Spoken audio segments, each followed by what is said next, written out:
بسم اللہ الرحمن الرحیم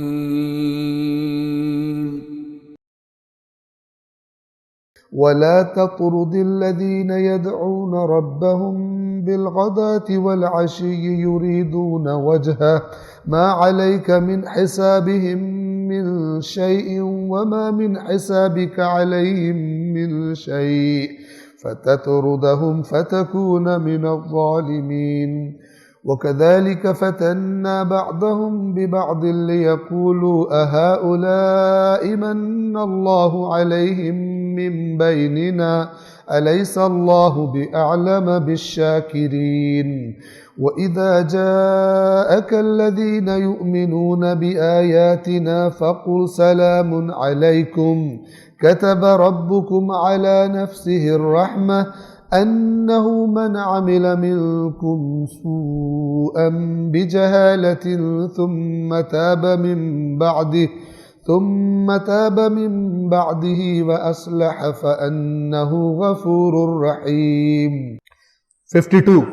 اب یہ آیت جو ہے، یہ وہ جو میں نے سورہ شعراء کی آیات پڑھی 111 اور 112، جب حضرت نوح کی قوم کے وڈیروں نے آ کر کہا تھا کہ ہٹا دو یہ جو تمہارے گٹیا لوگ تمہارے پر ایمان لائے ہوئے ہیں، تو ان کا جو اس آیت کا جو یہ سورہ انعام کی آیت نمبر 52 اس کا بھی جو شان نزول ہے وہ کیا ہے کہ رسول اللہ کے پاس کون کون بیٹھے ہوئے تھے؟ عمار یاسر، بلال، صہیب اور ایک خباب، یہ 4 صحابی ہیں۔ یہ بالکل غریب اور غلام اور یہ طبقہ تھا، پسینے کے مارے جن سے بدبو آتی تھی۔ یہ رسول اللہ کے پاس بیٹھے ہوئے تھے، تو وہاں کے وڈیرے آئے تو انہوں نے کہا کہ گدوں کو اٹھا، بو آ رہی ہے، تب ہم تمہاری بات سنیں گے۔ جب یہ کہا، اب ذرا دیکھیں کہ اللہ کا دین، اللہ کا کلام اس کے بارے میں کیا ہے۔ وَلَا تَطْرُدِ الَّذِينَ يَدْعُونَ رَبَّهُمْ بِالْغَدَاةِ وَالْعَشِيِّ يُرِيدُونَ وَجْهَهُ، اور جو لوگ صبح اور شام اپنے رب کو اس کی خوشنودی چاہتے ہوئے پکارتے ہیں، ان کو خود سے دور نہ کیجیے۔ الفاظ عجیب ہے، ما علیک من حسابہم من شیء، ان کے حساب کی آپ پر کوئی بوجھ نہیں، ان کا حساب اللہ کے پاس ہے۔ ان کے حساب نہ آپ پر ان کا کوئی بار حساب ہے کہ جو ان کو دور کرنے سے کم ہو جائے گا، نہ، آپ ان کو دور نہ کریں۔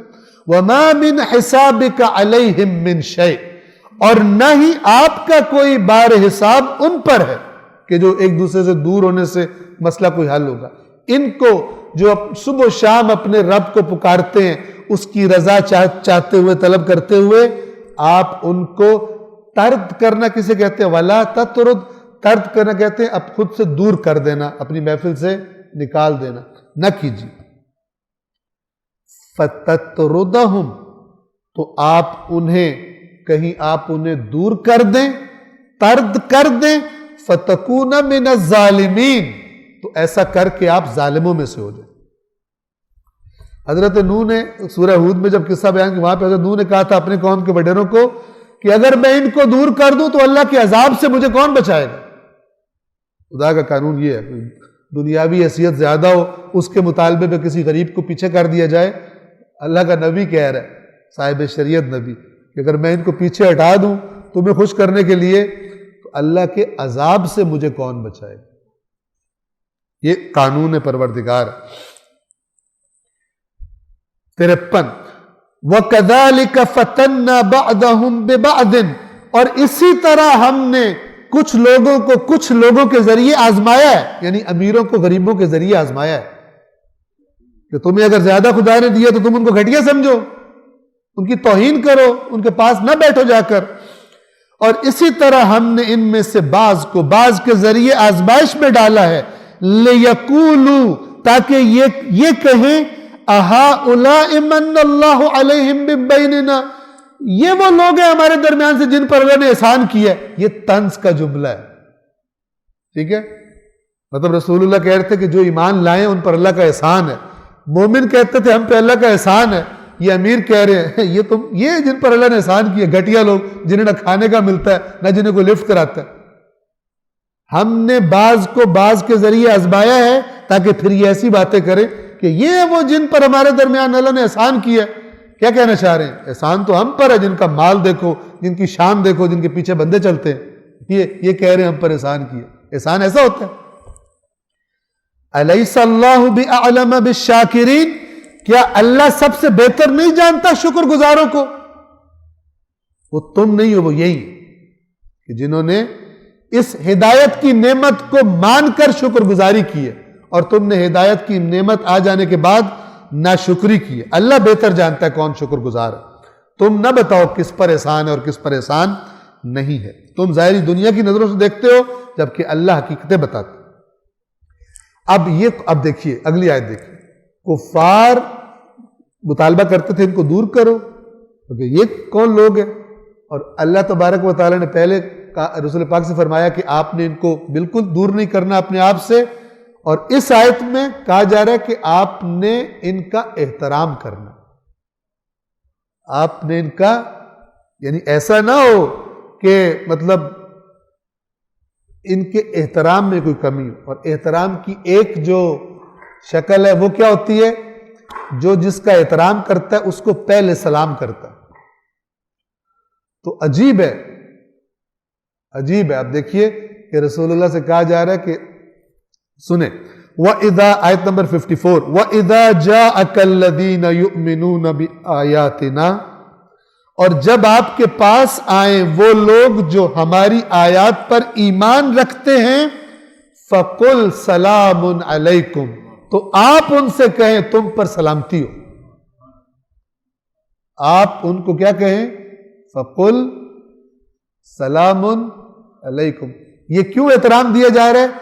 کافروں کی ناک، مالداروں کی ناک رگڑ رہا ہے اللہ زمین پر، تم کہتے ہو پیچھے ہٹاؤ، ہم کہیں گے سلام میں بھی رسول اللہ ان کو سلام کر کے ان کا احترام کرو. اور جب آپ کے پاس وہ لوگ آئیں جو ہماری آیات پر ایمان رکھتے ہیں، فَقُلْ سَلَامٌ عَلَيْكُمْ. اب دیکھیے اللہ کیا ان کو کہہ رہے ہیں، یعنی کیا بات ہے. فَقُلْ سَلَامٌ عَلَيْكُمْ، تو آپ کہیے تم پر سلامتی ہو. كَتَبَ رَبُّكُمْ عَلَى نَفْسِهِ الرَّحْمَةِ، تمہارے رب نے تمہارے بارے میں اپنے لیے رحمت فرض کر لی. تمہارے لیے اللہ نے اپنی رحمت لکھ لی ہے، خود پر لازم کر لی ہے. اس کا طریقہ کیا ہے؟ أَنَّهُ مَنْ عَمِلَ مِنْكُمْ سُوءًا بِجَهَالَةٍ، اور وہ یہ ہے کہ تم میں سے جس نے بھی جہالت کے حالت میں کوئی برائی کر لی، کوئی گناہ کر لیا، ثم تاب من بعدہ، پھر اس کے بعد توبہ کر لی، وَأَصْلَحَ، اور اصلاح کر لی. توبہ کا مطلب یہی ہوتا ہے، یا اللہ میری توبہ، اور ادھر ہی وہی کام کر رہا ہے ساتھ کہہ رہا ہے یا اللہ میری توبہ. یہ نہیں، الا ثم تاب من بعدہ وَأَصْلَحَ، پھر توبہ کر لی اس کے بعد اور اصلاح کر لی، فَأَنَّهُ غَفُورٌ رَحِيمٌ، تو پھر ایسا کرنے والوں کے لیے وہ کیا ہے؟ غفور، بہت مغفرت کرنے والا اور بہت خصوصی رحمتوں والا اللہ. یہ اللہ نے جب اے رسول ہمارے آیات پر ایمان رکھنے والے آئیں تو آپ ان کو سلام کریں اور ان کو اللہ کا یہ پیغام سنائیں کہ اللہ نے تمہارے بارے میں اپنی رحمت لکھ لی ہے. اگر تم سے جہالت میں کوئی غلطی ہو گئی پھر تم نے توبہ کر لی اور اصلاح کر لی تو وہ غفور رحیم ہے. لیکن یہ والا ماڈل نہیں چلنے والا، یہ فیک ہے کہ خرابیاں کرتے جاؤ اور کہو اللہ غفور الرحیم ہے. کس کے لیے غفور الرحیم ہے؟ اسے خود بتایا ہوا. ثم تاب من بعد ذلك واصلح، توبہ کرے اور اصلاح کرے. ورنہ تو دین ٹھیک کرنے نہیں آیا، دین گناہ کے خرابیوں کے پرمٹ دینے آیا کہ بس ہماری پارٹی میں آ جاؤ، اس کے بعد جو مرضی خرابیاں کرتے رہو، اللہ غفور الرحیم ہے. یہ باطل ہے، خلاف قرآن.